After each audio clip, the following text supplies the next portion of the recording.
tentacle monsters, egg preg with egg laying.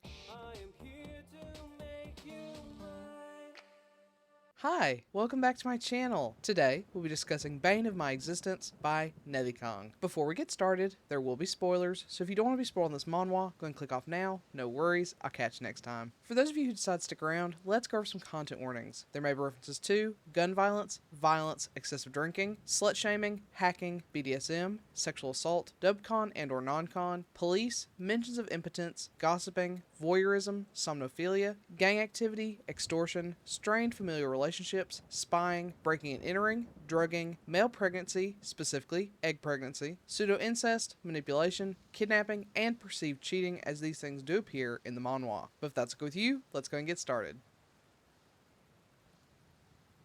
Rabbi Johnson is one of the best bounty hunters in the galaxy, at least in his own mind. He also believes he's got one of the most delectable behinds around. While he isn't a complete virgin, he's protected his backside for the perfect partner. Rabbi has strict requirements for the man that would deflower him, and at the top of the list is someone exceptionally hot. The next most important quality is the size of their naughty bits. The bigger, the better. He's in the middle of sharing his wants and dreams for his prospective partner over some drinks when he blacks out. The next time he wakes up, he's inundated with hazy memories and a literal pain in his ass. Rabbi's precious back door was opened, and by who, Rabbi can't even remember. Furious, Rabbi is determined to find the criminal at large. Conveniently, a top-tier bounty gets put out, and it just so happens that Face brings back all of Rabbi's missing memories. Everyone is going after this guy, Kylot Hugo, but Rabbi is determined to be the only one to capture this ass thief. But as this game of cat and mouse begins, it becomes more of a fox and rabbit chase, with Rabbi being repeatedly fooled by the crafty Kylot. Rabbi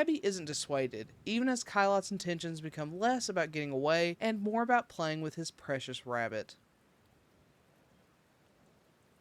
To start with, the art in this is rough. I use that word a lot, but having read this, I think that word may not fit any better than this title. Having read numerous comedy titles at this point, I've come to accept that subpar art is just the name of the game. However, some moments in this are exceptionally bad, and none are affected more by this than our main character, Rabbi himself. He looks like a box in some panels, a monkey in others, and then he'll get the random panel where he looks absolutely precious. But his design is just as chaotic as this story, but we'll get into that later. On the other hand, our other main character, Kylot, is one of the sexiest men in the entirety of the manhwa world. He is inconsistent too, but much less so when compared to Rabbi, and thank goodness for that, because his panels carry this, art-wise. Perfect art, this is not. But I have to admit, the bad art kind of works here. The story is super chaotic. It has a very superficial storyline, with a hunter and prey scenario that turns into a hunter becomes the hunted scenario, before finally moving into lover territory. But I really love it. This is one of those stories you can just mindlessly jump into, enjoy the humor and the immense smut, and feel perfectly content at the end of it all. It isn't revolutionary by any means, and if you're hoping for some deep story to go with your smut, this is not the title for you, but it never presents itself as anything serious, and I really appreciate it for that. So, if the story is superficial, where is the value in this title? The smut. Point blank, period. This is all about the smut. The superficial storyline only exists to facilitate a wide variety of super fun, sexy, and occasionally uncomfortable sexual scenarios. You've got BDSM with a gelatinous cube wall, tentacle monsters, egg preg with egg laying, threesomes with a plant Kylot clone, pet play, shrinking, and so much more. The variety in this is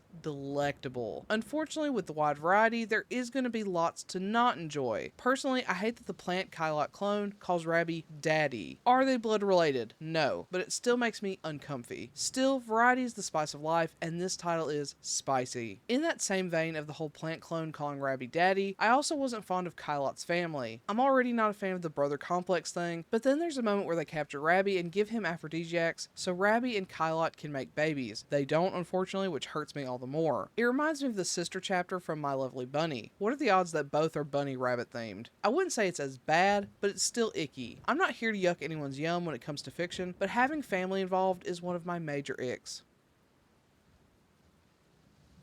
With all that being said, overall, this was such a fun time. The variety in the smutty situations is super refreshing. Plus, the comedy, while not always the best, is fun regardless, and it's a title I can hop back into and read without much investment or time and enjoy it. It's a veritable smorgasbord of a lusty good time, and I was so here for it. I still wouldn't call it a favorite, mainly due to the art, but I highly recommend it for my degenerates out there. So, have you read Bane of My Existence? If so, what do you think? Do you agree with my assessment? Do you not? Let me know and comment below. Otherwise, I'll catch you next time. Bye!